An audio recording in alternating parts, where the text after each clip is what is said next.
Thank you very much, Lisa. Whenever someone calls me Dr. Gregory, I look around for where the physician who might have the same last name as I am. But of course, I understand that is the title sometimes used. Thanks to Lisa for the invitation. Thanks to all of you for coming out this afternoon. It's an honor to speak to loyal alums and supporters of Our Lady's University. I will remember this as the afternoon in which I was the middle act between Ted Koppel and George Will.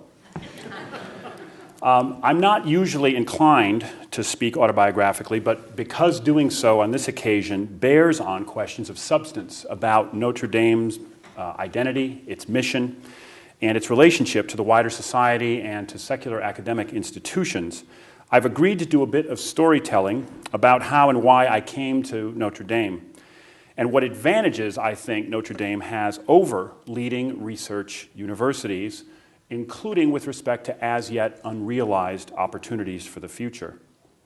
So in my talk, which I think will be about half an hour, maybe a little bit longer than that, I'll say a few things about my background and my career, expanding in some ways on the very abbreviated biography that you just got from Lisa. I'll say something about my decision to come to Notre Dame in 2003, and then finally I'll say something about how I think Notre Dame has greater academic freedom and a wider scope for the pursuit of truth than is characteristic of the leading research universities in the United States. So let me begin with a confession, a very Catholic thing to do. Unlike many of you, I assume, I'm not a Domer. I don't even have any familial ties to Notre Dame, with the very tenuous exception of my grandfather, who was the only son in an Illinois farm family, and was offered a scholarship to play Notre Dame despite the fact that he was a Lutheran in the mid-1920s. So he would have played for Newt Rockne. But as the only son on a farm in the 1920s, you didn't leave for 4 years to go play football. You were needed there. I am, however, myself a cradle Catholic from Northern Illinois. I attended public schools through 8th grade and a diocesan Catholic high school, Marion Central, in Woodstock, Illinois. I thought at the time I wanted to study natural resources, like forestry or wildlife science or something like that, which was a major reason, in addition to my desire to get out of the Midwest, that I ended up at Utah State University in Logan, Utah, north of Salt Lake City. But I changed my major even before I'd started my freshman year, even though it was the very reason for which I had chosen that university. So I was a psychology major by the beginning of my freshman year. The most important thing, though, about my experience of being a Catholic outsider in Utah was being exposed to an intensely Mormon religious subculture, way before most people had ever heard of Mitt Romney. This forced me to confront the nature of my own Catholic faith. Was I Catholic because I simply, by accident of birth, happened to be born into a Catholic family? Or was this something that now I was going to embrace as someone in the process of becoming an adult Catholic? Was it something that I wanted to own and live by? This is a question I think all conscientious adult Catholics face at some point or another, and my context of reckoning with it had this particularly urgent edge because of the wider religious subculture in which I found myself. It was given an even stronger edge because I had a Mormon girlfriend, so you can imagine how that adds to these sort of things. I couldn't see really, at the time, I can remember this quite well, not believing it. I mean, I had no idea where I would go instead, but I lacked an adult understanding of the Catholic faith. My education, my catechesis to that point, did not really allow me to grapple in any serious way with modern ideas, with the sheer confusing plurality of the modern world, or, quite frankly, to respond adequately to LDS friends, some of whom were returned missionaries, are very trained in asking just the right kind of gotcha sort of questions, right? When they said things to me like, "Oh, Brad, you'd make a great Mormon."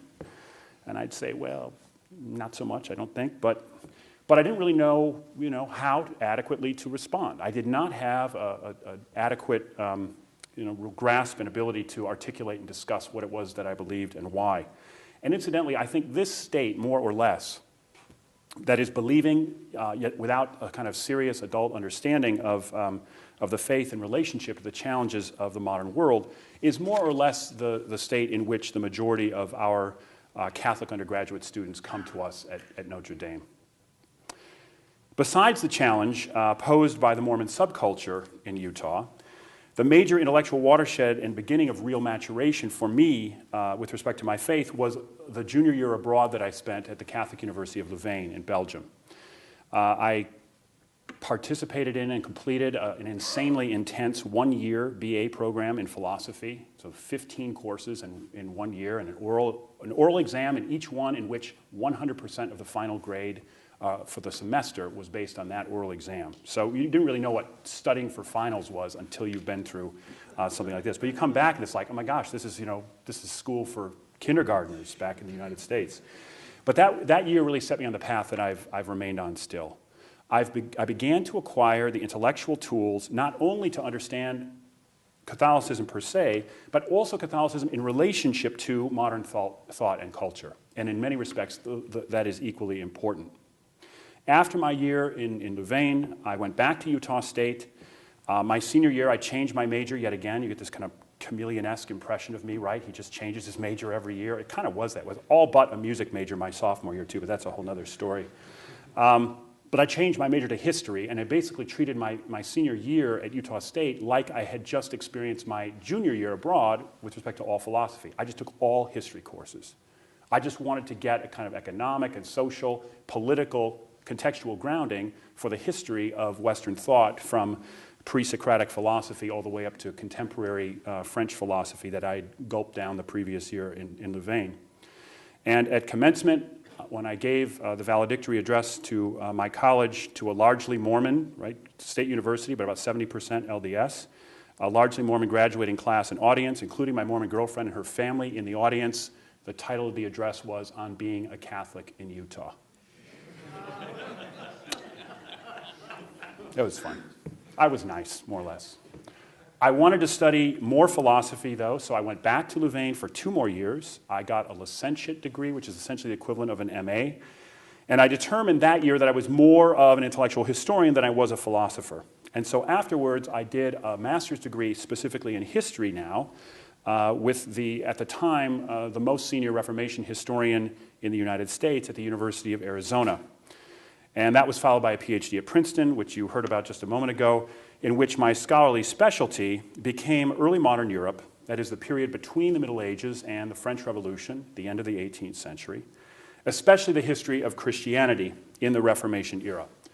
Essentially, in a nutshell, I study Catholics and Protestants and radical Protestants across national linguistic boundaries, with an eye toward the impact of the religious era's the religious disagreements and conflicts on the shaping of the modern world, including the world that we live in today. I was nominated for and received this dream postdoc in the Harvard Society of Fellows. It's 3 years. You're paid like an assistant professor. You have the full run of all Harvard's facilities, but you're prohibited from teaching. People petition to want to teach in the Society of Fellows, and they won't let you teach. No, you're here to do research only, please. It was great. During my first year there, though, a tenure-track position at Stanford was advertised for the 2nd year in a row. And I thought it would really be flying in the face of Providence not to apply, because jobs like that don't come up very often. And if somebody gets tenure in a job like that, they might stay there for 40 years. I mean, it was a fabulous opportunity, so I applied for it. I was interviewed. I got the job. I deferred it to take a 2nd year in the Harvard Society of Fellows. And then I relinquished the last of the 3 years in the Harvard postdoc to start as an assistant professor then at Stanford in the fall of 1996 in Palo Alto, California. Stanford was the first and the only other teaching position that I've had prior to coming to Notre Dame. I was there for 7 years, from 1996 to 2003. I received tenure 2 years early in 2001. So I could have stayed at Stanford till I was tanned and wrinkly from the California sun, until they were ready to put me in the grave. My colleagues treated me extremely well. I had great research opportunities and resources. I received the university's highest teaching honor in just my 2nd year as an assistant professor. I taught fantastic, hardworking students. And although as time recedes, the recollection becomes a bit dimmer, I do vaguely recall the weather sometimes seeming to have been better than it sometimes is in Michiana. I have nothing bad to say about Stanford. I always speak highly of my time there. It's a world-class research university. in a beautiful location.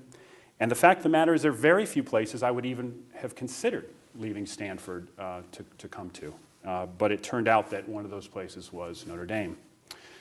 I was invited to spend the spring semester of 2002 as a visiting scholar at the Erasmus Institute, which in some respects is kind of the institutional predecessor of the recently established Notre Dame Institute for Advanced Study.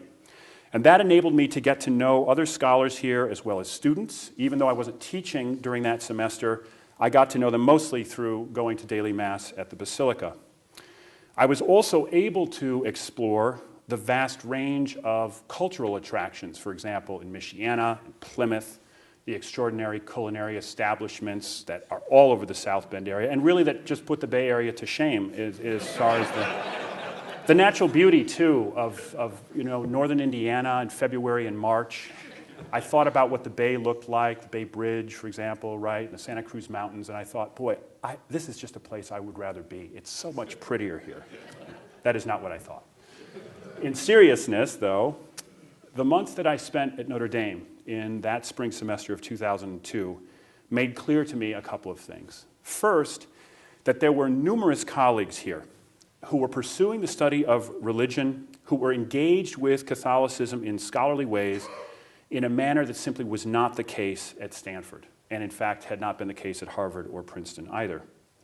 And secondly, it was also clear to me that spring semester that there is a significant minority of Notre Dame undergraduates whose dedicated, unpretentious holiness in commitment to the faith and its enactment struck me as just short of miraculous.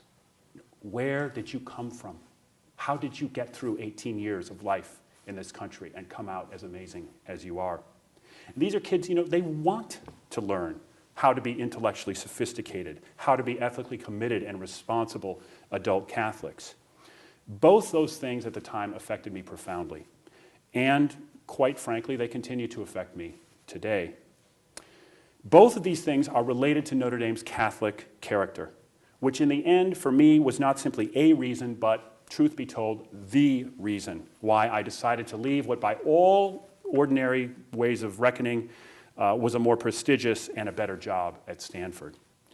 I came here then in the fall of 2003. I'd given my head to Stanford. I'd won teaching awards and book prizes, but the fact was, in the end, I couldn't give my heart. And at Notre Dame, I can give both. If I didn't think that Notre Dame was in substantive ways Catholic and discernibly different from Stanford, with the potential to be a kind of institution never before seen in American higher education, namely a world-class Catholic research university. If I didn't think that that was a possibility, there's no way I would have left Stanford to come here. What would have been the point? In the end, I came to Notre Dame because it aspires to be both genuinely Catholic and a research university of the first rank. And I think that there are intellectual advantages and opportunities we have here at Notre Dame because we're Catholic. I'm going to spend the rest of my time talking about those. But note, though, that I speak of potential. I speak of opportunities. I speak of aspiration because we're far from there, where we want to be. So this brings me to the two things I want to discuss in the remainder of my talk, namely greater academic freedom and the pursuit of truth.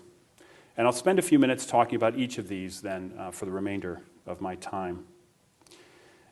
Although it is precisely the opposite of the common stereotype about institutions with a religious identity, in my experience, 14 straight years successively as a graduate student at Princeton, postdoc at Harvard, professor at Stanford, there's no question that there's greater academic freedom at Notre Dame than there is at leading secular universities.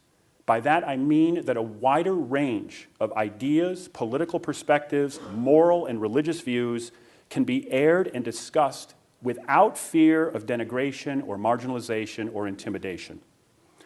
A couple of auxiliary points about this claim. Note that I'm speaking only about Notre Dame. I'm not making a general claim about all colleges and universities with religious identities, because there are plenty in which there is not genuine academic freedom, and where the criticism of the lack of academic freedom is justified.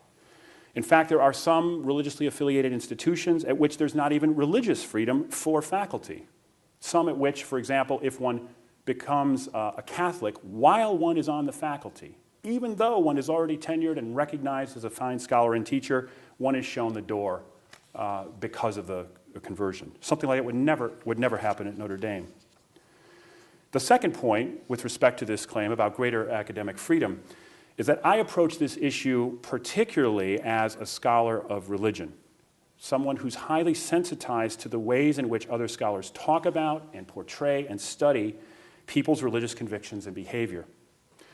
Overwhelmingly, in the secular academy, religion is studied through the filter, through the philosophical assumptions, the social scientific theories and approaches that preclude considering religion as, quite simply, what it is for believing Christians, Jews, or Muslims, namely a response to the living God who has revealed himself to human beings.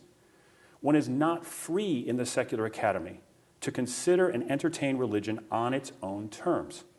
For example, including the possibility that the Bible might really be the Word of God, or the Pope might really be the authoritative successor to St. Peter, or the Jews might really be God's chosen people, or Muhammad might really be God's last and greatest prophet.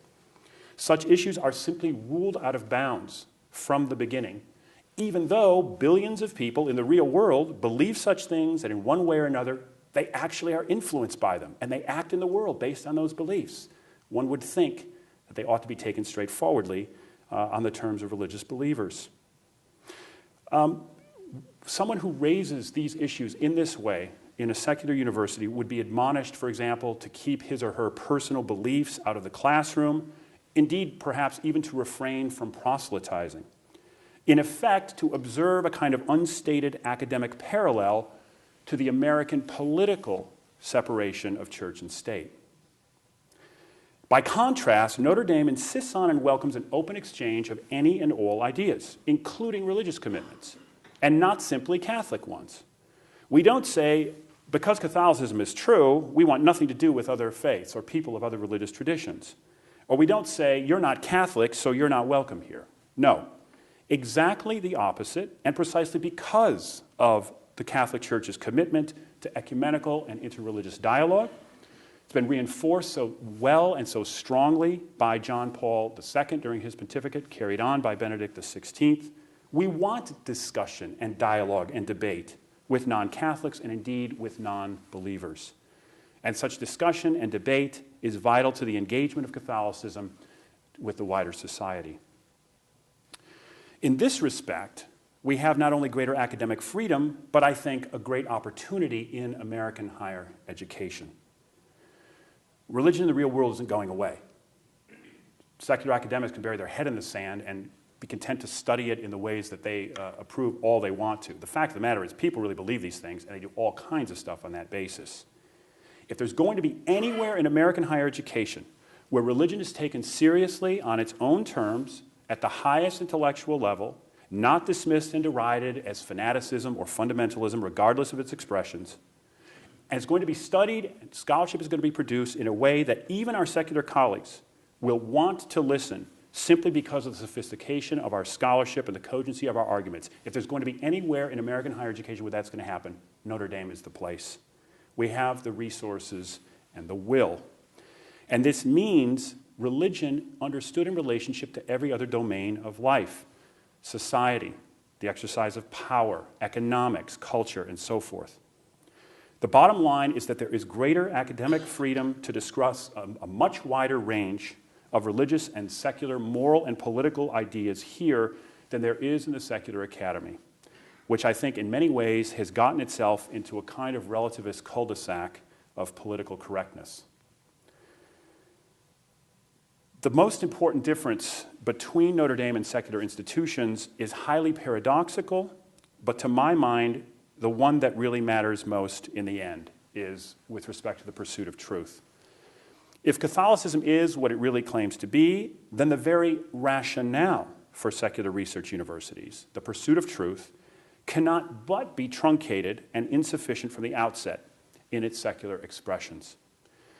Such assumptions preclude the full pursuit and integration of truth because they rule out in advance the full range of its potential sources, having decided in advance, whether for principled or pragmatic reasons, that nothing that claims to transcend the realm of what is empirically observable and detectable is fit for academic inquiry and serious intellectual reflection. A Catholic university is freer to pursue truth than our secular research universities, because their very framing principles rule out the consideration of the possibility of revealed truth, faith, and/or religious traditions as sources of knowledge on their own terms. It is simply assumed either that the claims of revealed religion have somehow been superseded and/or refuted by the findings of modern science, say, or that such claims are necessarily subjective and unverifiable and therefore can't be part of genuine academic inquiry. Secular institutions have no place for religious truth claims as serious, legitimate rivals alongside of and as genuine alternatives to the worldview they presuppose, in which religion is and can only be a matter of private, personal, individual, interior, ineffable feeling and opinion. If any religious claims are, another way to put this, if any religious claims are true, there would be no way to learn how at leading research universities. Of course, this view of religion, this view that I'm talking about with respect to secular institutions, is not what Catholicism says about itself. And so Catholics should not accept the implicit or explicit relativization of the truth of the faith insisted on by secular assumptions pervasive in American society and indeed in most of the academy. If Catholicism is true, it's not true just for us or when we're in Mass as opposed to the rest of our lives, nor is it any less true because many people don't accept that it's true. If God really became incarnate in Christ and the church is what it purports to be, then these things are so whether or not people accept them. And in fact, whether or not we ourselves lose or abandon our faith. Two of the principal aims of a Catholic university, then it seems to me, a Catholic research university, should be first, attempting to show the consistency of and the relationship between the truth claims of the faith on the one hand and the findings of the natural sciences, social sciences, and humanities on the other. Something that necessarily presupposes a deep knowledge of theology and philosophy as well as whatever it is one happens to be an expert in.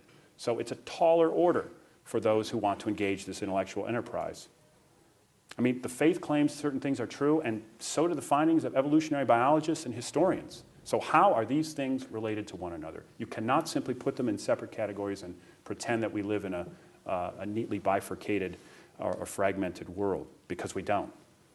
The second thing that I think Catholic research universities ought to do, Notre Dame included, is to criticize, identify and to criticize the assumptions, in contrast to the findings, that tend to be taken for granted and that frame a great deal of scholarship in the social sciences and the humanities, but which are incompatible with Catholicism. Catholic scholars should bear down on them, should expose them as no less a matter of unverifiable belief and conviction in the end than are the convictions of believers in respective religious traditions. Of course, everything I'm saying now is pure heterodoxy. This is way subversive in comparison to the dominant widespread assumptions into which all graduate students, in one way or another, are enculturated as they pass through that portal of the academy known as graduate school, in which, if one happens still to be a religious believer, and that still is always the word affixed, and somehow even more inexplicably, if one not only was raised Catholic, as the phrase goes, but actually still is Catholic, if you've gotten to graduate school and those things are true, for goodness sakes, have the good form to keep those personal beliefs totally separate from your academic work. Even though, of course, the non-religious beliefs of non-religious scholars are free to and always inform their academic work. Just as all religions are supposed to keep themselves out of the public square, the naked public square, which of course really means a de facto secular public square. In my view, though, heterodoxy be damned, this is what makes it intellectually exciting and fun. Much more, to me, much more intellectually exciting to be here than it was at Stanford. Catholic academics, and I would say religious academics in general, should not and cannot let those who espouse worldviews and ideas inimical to their respective convictions tell them what their own faith is. And that means that they cannot simply accept all of the terms dictated by the secular academy and the wider society with respect to religion. That in turn means that Catholic scholars, for example, Catholic intellectuals, would not do well to simply kind of stumble out into the world of widespread dominant ideas, values, and institutions, meekly and defensively, hoping we won't offend anyone, hoping everybody will like us if we just keep a low enough profile. I think we should be as charitable as we can. I don't think we should go out of our way to be gratuitously antagonistic to anyone, but I think we must come ready to do intellectual battle when necessary. And that means, in addition to having high-level expert knowledge in our respective academic fields, it means having serious, credible, compelling, powerful arrows from the Catholic intellectual tradition in our quivers, whatever our respective disciplines, with a readiness to take aim and to shoot straight and true. Last plug for my book. That's what I've tried to do in the book that Lisa mentioned, The Unintended Reformation, How a Religious Revolution Secularized Society, especially in the last chapter, which is called Secularizing Knowledge. And it bears on some of the themes that I've been discussing now, much less autobiographically, though. It's about the paradoxical historical trajectory whereby the rival Christian religious views that were institutionalized in the universities of the 16th and 17th centuries helped to shield theologians from intellectual challenges as the world of knowledge was exploding with Western expansion, the growth of the scientific revolution, and so forth in the 17th and 18th centuries, and which led then in the 19th and 20th centuries to theologians being, for the most part, utterly ill-equipped to deal with a vastly increased range of knowledge, and thus to the exclusion of all substantive religious claims from the pursuit of knowledge in the natural sciences, social sciences, and humanities as we know them today. So, in large part, that's why I decided to leave Stanford to come to Notre Dame. It's also why I've never regretted my decision. Because precisely as Catholic, we have greater academic freedom than at those other universities, and we also have greater latitude to pursue truth, which is why I went into this business in the first place, and why I find it such a satisfying combination of who I am as a scholar and who I am as a Catholic. Thank you.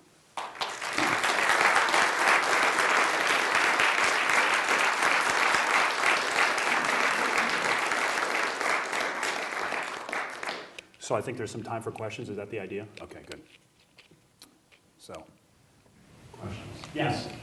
I'm curious about your reaction to the question that was asked in last night's debate that was grounded in the Catholicism of both candidates.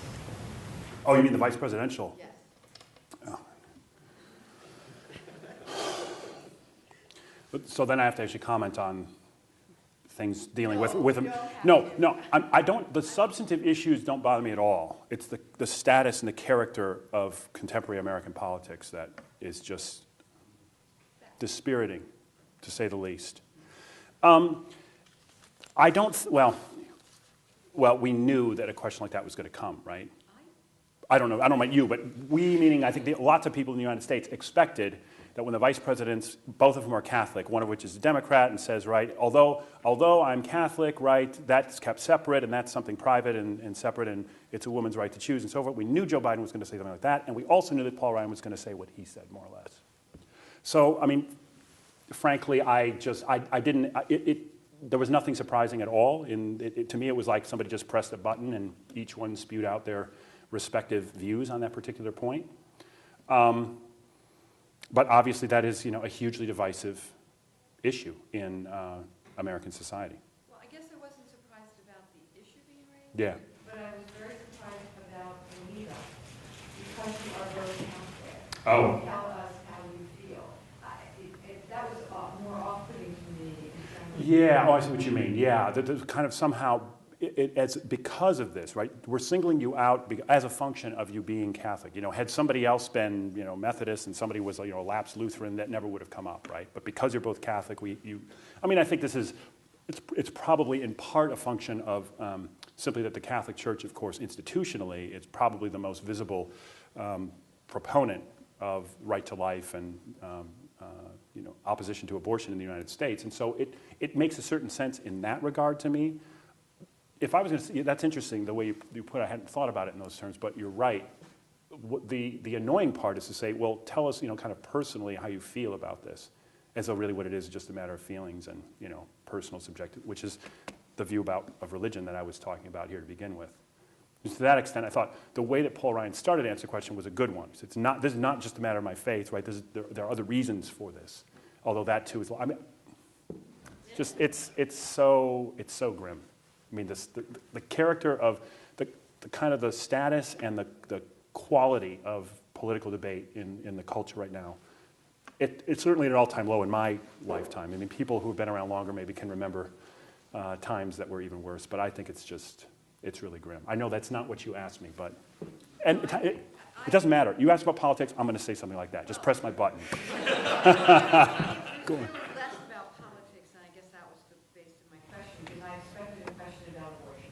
Mm-hmm. I did not expect a lead up. Yeah, phrased in those terms. You two are Catholic. Right. Yeah.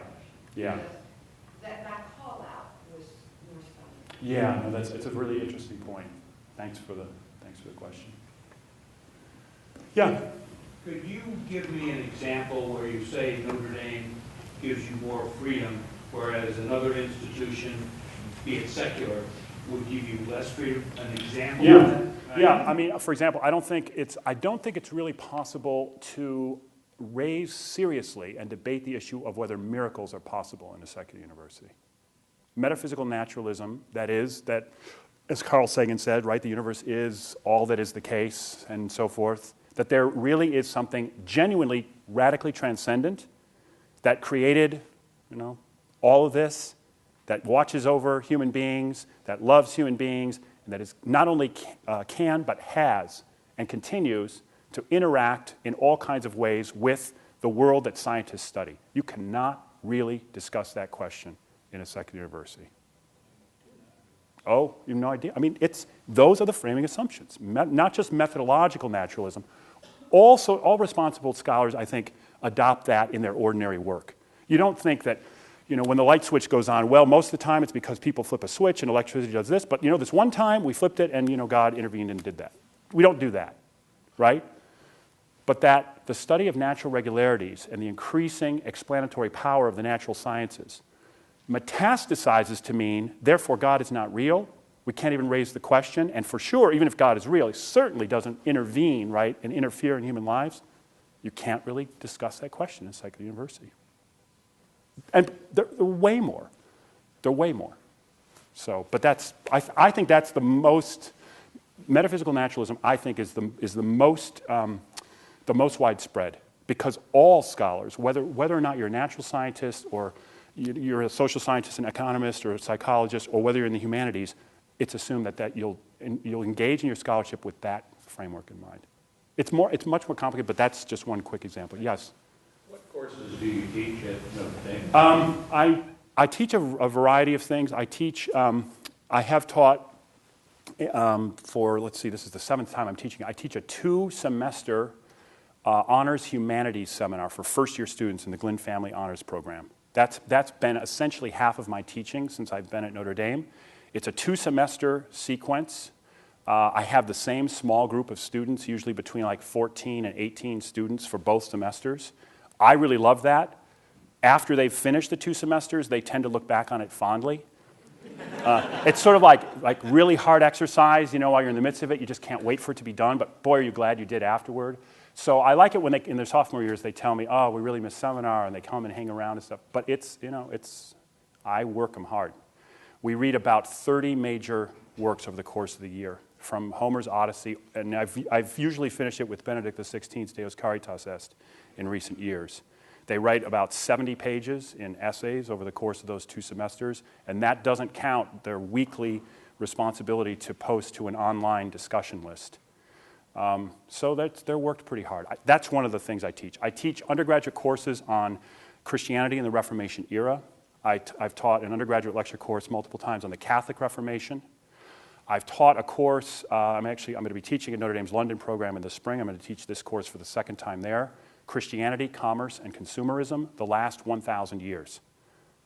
How did we get from avarice is one of the 7 deadly sins to Catholics and all of the Christians can acquire as much stuff as they want, and there's no moral problem with that. That's radically opposed to the gospel and to traditional Christianity for its first 1,600 years. Yeah, that gets under their skin, especially the business majors.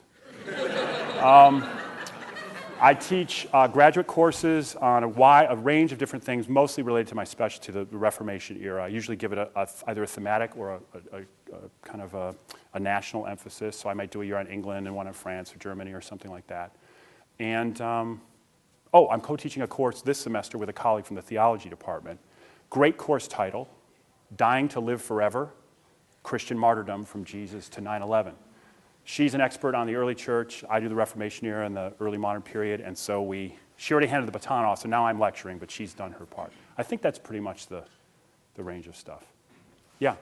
You mentioned the quality of the students that you met in 2002 when you first came here. I'm wondering if you've seen any evolution in the quality of the students or the type of students we've gotten. Yeah, they've gone way downhill since then. No. I see there's a few undergrads here, so I just had to, get that gratuitous. Of course, that's not true. I think the quality, the academic preparation and background of the Notre Dame undergraduate student body has continued to rise. I've noticed a difference even in the 10 years that I've been here. The students that at the time, people would ask me, especially shortly after I arrived, especially Notre Dame students, a little bit timidly like, how do we compare to Stanford students, right? Because they want to know it. It's very, very close. It's really a wash. You get a few kind of freakishly smart students at Stanford that I think are a little bit less so, but the undergraduate student bodies are very similar. Super hardworking, multi-talented students who enter their undergraduate years already with an eye toward professional school and careers, right? Toward medical school or law school or business school and so forth. I think they're just terrific. I mean, there aren't any people that control my salary in here, so I'll say it. It's ridiculous that they pay me to do what I do. I mean, it's just not right, because it's not work. It's just fun. Well, grading is work, but anyway, yeah. I think a lot of alumni in my generation, which is the Arcadian era, have had a lot of concern about Notre Dame maintaining its Catholic identity. Yeah. And I'd like to say the fact that you're here is very reassuring, to me at least. Thanks. I'm single-handedly supporting it and holding it up on myself. No, thank you. My question is, what is the university doing to enhance that as far as recruiting faculty? There have been active, self-conscious, deliberate actions underway for several years now with respect to trying to identify not only Catholics but also non-Catholics who are committed to supporting Notre Dame's Catholic mission at the level of current graduate students all the way up through the most senior distinguished faculty in every discipline across the university. And that doesn't mean that there's a formulaic way in which that plays out, in the way in which somebody is identified or possibly, because every search at Notre Dame is an open search. You never get a position at Notre Dame simply because you're Catholic. If you get hired, it's because you won the search. And so what we try to do is try to find that kind of overlap, if you will, of the Venn diagram. Really talented, superb, first-rate people, and those who are committed to the university's mission. And that's really what we're about. But there's an office at the university that's been engaged in doing that now for a good 4 or 5 years. So don't worry too much. And for sure, don't listen to most stuff in the media and on blogs about, Notre Dame's Catholic identity. You'd think they're going to chase out when John Jenkins invited President Obama to speak, you'd think they were going to close down the Knights of Columbus and open an abortion clinic on campus. It was insanity. It was just nuts. Yeah. The instruction in Islam, Islamic religion, and or comparative religions. Yep. How much of that occurs at Notre Dame? There's some, but not enough.